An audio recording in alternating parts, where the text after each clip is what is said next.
அனைத்து தமிழ் மக்களுக்கும் கணேஷின் பணிவான வணக்கம். ஸோ இந்த வீடியோவில் பார்த்தீங்கன்னா எதை பற்றி பார்க்க போகிறோம்னா ஒரு முக்கியமான இண்டிகேட்டரை பற்றி டிஸ்கஸ் பண்ண போகிறோம். ஸோ இண்டிகேட்டரில் நிறைய இண்டிகேட்டர்ஸ் இருக்குது. பட் ஒரு பேசிக்ஸாக ஒரு பிகினியர்ஸாக நீங்கள் பேங்க் நிஃப்டி 50 ஆப்ஷன் ட்ரேடிங் பண்ணாலும் சரி, ஃபியூச்சர்ஸ் பண்ணாலும் சரி, ஸோ இந்த இண்டிகேட்டர் பற்றி கண்டிப்பாக கொஞ்சம் தெரிஞ்சிருக்கணும். எதனால் பார்த்தீங்கன்னா ஒரு பேங்க் நிஃப்டியை நம்ம ஒரு பையோ செல்லோ பண்ணுறப்ப ஒரு ட்ரெண்ட் கண்டிப்பாக முக்கியம். ஏன்னா ட்ரெண்டை பேஸ் பண்ணி நம்ம ட்ரேட் பண்ணால் மட்டும்தான் பார்த்தீங்கன்னா ஒரு நல்ல ப்ராஃபிட்டில் இருக்க முடியும். ஸோ அப்படி இருக்கிறப்ப ஸோ அதோட ஸ்டாக்ஸ் என்ன, ஃபார் எக்ஸாம்பிள் பார்த்தீங்கன்னா இப்போ பேங்க் நிஃப்டிங்கிறது தனியாக ரன் ஆக போகிறது கிடையாது. ஒரு ஸ்டாக்ஸ், ஒரு குறிப்பிட்ட ஸ்டாக்ஸோட காம்பினேஷன் தான் பார்த்தீங்கன்னா பேங்க் நிஃப்டி ரன் ஆகுது. அதே மாதிரி தான் நிஃப்டி 50 ஒரு 50 ஸ்டாக்ஸோட காம்பினேஷன் தான் பார்த்தீங்கன்னா ஒரு நிஃப்டி 50 சார்ட் இருக்குது. ஸோ அப்படி இருக்கிறப்ப ஸோ அதில் வெயிட்டேஜ் ஸ்டாக்ஸ்னா என்ன? ஸோ வெயிட்டேஜ் ஸ்டாக்ஸ்னா என்னன்னா, இப்போ உதாரணத்துக்கு பார்த்தீங்கன்னா பேங்க் நிஃப்டியில் HDFC, SBIN, Kotak, ICICI bank இதெல்லாம் பார்த்தீங்கன்னா ஒரு நல்ல ஒரு வெயிட்டேஜ் ஸ்டாக்ஸ். ஸோ அதே மாதிரி நிஃப்டி 50 போனீங்கன்னா Infosys, HDFC, SBIN, ICICI bank, so இதெல்லாம் பார்த்தீங்கன்னா நிஃப்டி 50 நல்ல ஒரு வெயிட்டேஜ் ஸ்டாக்ஸ். ஸோ இந்த மாதிரி வெயிட்டேஜ் ஸ்டாக்ஸ் மூவ்மெண்ட்டை வச்சு தான் பார்த்தீங்கன்னா பேங்க் நிஃப்டியாக இருக்கட்டும் இல்லை நிஃப்டி 50 இருக்கட்டும் ஒரு நல்ல மூவ்மெண்ட் நமக்கு கொடுக்கும்.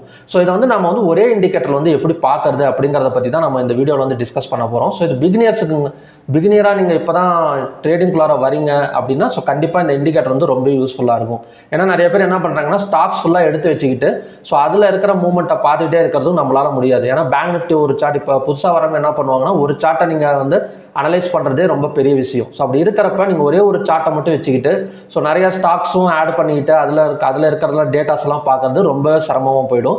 ஸோ இந்த ஒரே ஒரு இண்டிகேட்டர் நீங்கள் யூஸ் பண்ணிங்கன்னா போதும், உங்களுக்கு அந்த ஹை வெயிட்டேஜ் ஸ்டாக்ஸுங்கிறது கரெக்டாக அதிலேயே பார்த்தீங்கன்னா நோட் பண்ணிடும். அது மட்டும் இல்லாமல் இதை வச்சு நம்ம ட்ரெண்டை கூட நம்ம ஐடென்டிஃபை பண்ணிக்கலாம். ஸோ அது என்ன இண்டிகேட்டர் அப்படின்னு பார்த்தீங்கன்னா tradingview.com தான் நான் இப்போ இருக்கேன். ஸோ tradingview.comல பேங்க் நிஃப்டி சார்ட் வச்சுருக்கேன். ஸோ இதில் போயிட்டு இண்டிகேட்டர்ஸ் அப்படின்னு இருக்கும். ஸோ இண்டிகேட்டர்ஸில் போயிட்டு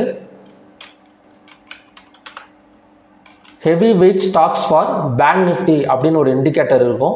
இது number 161 heavy weight stocks for bank Nifty. So அதை கிளிக் பண்ணிங்கன்னா ஸோ இந்த மாதிரி தான் பார்த்தீங்கன்னா சைடில் ஒரு பாக்ஸ் மாதிரி ஓப்பன் ஆகும். ஸோ இந்த பாக்ஸில் என்னென்ன நம்மளுக்கு காட்டும் அப்படின்னு பார்த்தீங்கன்னா பேங்க் நிஃப்டி 50யோட இப்போ ரன் ஆகிட்டு இருக்கிற ரேஞ்ச், அதே மாதிரி பர்சன்டேஜ் சேஞ்சுனா இப்போ நெகட்டிவ்ல ரன் ஆகிட்டு இருக்கா, இல்லைனா பார்த்தீங்கன்னா பாசிட்டிவ்ல ரன் ஆகிட்டு இருக்கா அப்படிங்கிறது காட்டும். ஸோ அதே மாதிரி நிஃப்டி 50ல இருக்கிற பேங்க் நிஃப்டி இந்த ரெண்டுலையுமே இருக்கிற ஹை வெயிட்டேஜ் ஸ்டாக்ஸ், அதாவது பார்த்தீங்கன்னா இந்த ஸ்டாக்ஸ் எல்லாம் நல்லா மூவ்மெண்ட் கொடுத்தா பேங்க் நிஃப்டியில் ஒரு பெரிய இம்பேக்ட் நடக்கும் அப்படிங்கிற மாதிரி ஒரு குறிப்பிட்ட ஸ்டாக்ஸ் மட்டும்தான் கொடுத்துருப்பாங்க.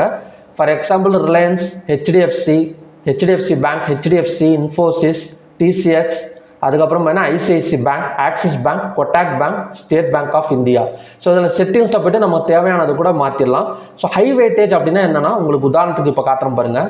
இப்போ பேங்க் நிஃப்டியில் மொத்தம் இத்தனை பேங்க் இருக்குது. ஸோ இதில் பார்த்தீங்கன்னா வெயிட்டேஜ் அப்படின்னு இருக்கும். ஸோ இந்த வெயிட்டேஜ் ஃபார்மில் போயிட்டிங்கன்னா ஸோ இதில் ஹை வெயிட்டேஜ்னு பார்த்தீங்கன்னா HDFC 27.04%.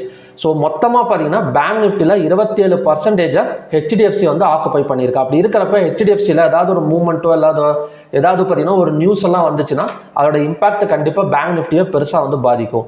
ஸோ அதே மாதிரி ICICI 23%. ஸோ இதை ரெண்டுமே ஆட் பண்ணிங்கனாலே கிட்டத்தட்ட ஒரு 50% வந்துருச்சு. ஸோ அதுக்கப்புறம் State Bank of India, Kotak bank, Axis bank, so இதெல்லாம் பார்த்தீங்கன்னா 70% இதிலே வந்துடுது.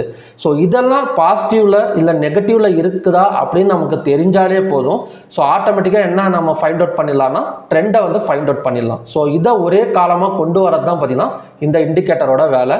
ஸோ இதில் உங்களுக்கு தெரியும் HDFC பேங்க், அதுக்கப்புறம் பார்த்தீங்கன்னா ICICI, axis bank, Kotak, SBI, அதே மாதிரி நிஃப்டி 50ல எது நல்ல ஒரு ஹை வெயிட்டேஜ் ஸ்டாக்ஸ்னு பார்த்தீங்கன்னா Infosys, TCX, HDFC bank, Reliance. So இதெல்லாம் பார்த்தீங்கன்னா ஹை வெயிட்டேஜ் இது. ஸோ இதெல்லாம் பாசிட்டிவ் இல்லை நெகட்டிவ்ல இருக்குதாங்கிறத நம்ம ஐடென்டிஃபை பண்ணுறதுக்கு இந்த இண்டிகேட்டர் யூஸ் பண்ணணும். ஸோ இந்த இண்டிகேட்டரில் செட்டிங்ஸில் ஏதாவது போய்ட்டு சேஞ்ச் பண்ணணுமா அப்படின்னு கேட்டிங்கன்னா கண்டிப்பாக கிடையாது. நீங்கள் அதே ஆஸ் யூஷுவல் பார்த்தீங்கன்னா டிஃபால்ட்டாகவே வச்சு யூஸ் பண்ணிக்கலாம். ஏன்னா எல்லாமே இருக்குது. வேணும்னா உங்களுக்கு இந்தியா விக்ஸ், அதாவது பார்த்தீங்கன்னா வாலட்டிலிட்டி வேணும் அப்படின்னா இண்டெக்ஸ் அப்படின்னு இருக்கும். நான் பேங்க் நிஃப்டி 50 மட்டும் செலக்ட் பண்ணியிருக்கேன். உங்களுக்கு வேணும்னா சென்செக்ஸ், இந்தியா விக்ஸ் இந்த ரெண்டுமே பார்த்தீங்கன்னா நீங்கள் செலக்ட் பண்ணி வச்சுக்கலாம்.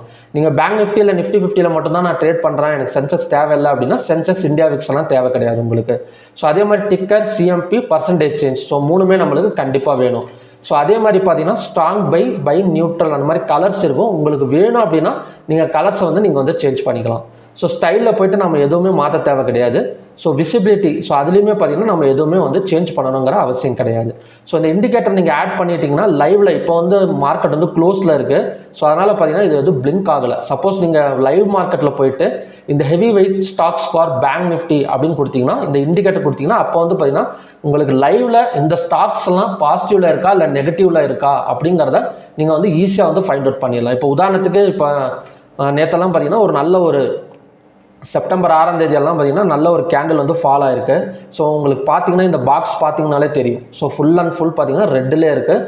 அது மட்டும் இல்லாமல் திக் ரெட்டில் இருக்கிறதெல்லாம் பார்த்தீங்கன்னா ஸ்ட்ராங் செல். ஸோ இந்த ஸ்டாக்ஸ் இப்போ குறிப்பிட்டது நான் ஆல்ரெடி சொல்லியிருக்கேன். HDFC, ICICI, Kotak, SBI, Axis. So இதெல்லாம் ஓரளவு பார்த்தீங்கன்னா ஒரு ரெட் கலராகவே இருந்தது அப்படின்னா ஸோ நமக்கு ஆட்டோமேட்டிக்காக தெரிஞ்சிடும் பேங்க் நிஃப்டி வந்து ஃபால் ஆக போகுது. ஸோ செல் ட்ரெண்ட் வந்து கண்டினியூ ஆக போகுது அப்படின்னு. ஸோ ஓகே ஃப்ரெண்ட்ஸ், இப்படி தான் இந்த இண்டிகேட்டர் வந்து யூஸ் பண்ணும். ஸோ இந்த இண்டிகேட்டர் வந்து ஆட் பண்ணி வச்சுக்கிட்டு நீங்கள் ட்ரேட் பண்ணிங்கன்னா ஸோ பை ட்ரெண்டோ செல் ட்ரெண்டோ ஸோ நம்ம வந்து ஈஸியாக வந்து எந்த ஒரு ஸ்டாக்ஸ் பக்கமும் நம்ம வந்து போயிட்டு அனலைஸ் பண்ண தேவை கிடையாது. ஒரே டேப்லர் காலமாக உங்களுக்கு வந்து மேலே வந்து இந்த மாதிரி ஷோ ஆகிடும். ஸோ உங்களுக்கு இந்த வீடியோ பிடிச்சிருக்குன்னு நினைக்கிறேன். ஸோ கண்டிப்பாக பிடிச்சிருந்தா ஷேர் பண்ணுங்கள், கமெண்ட் பண்ணுங்கள். ஸோ மறக்காமல் என்னோட சேனலை வந்து சப்ஸ்கிரைப் பண்ணிக்கோங்க. ஸோ இண்டிகேட்டர் போய் ஆட் பண்ணி பாருங்கள். ஆட் பண்ணிவிட்டு மண்டே போய் பாருங்கள். ஸோ எப்படி ரிசல்ட்ஸ் இருக்குது அப்படின்னு சொல்லிட்டு கமெண்ட் பாக்ஸில் வந்து டைப் பண்ணுங்கள். So thank you very much.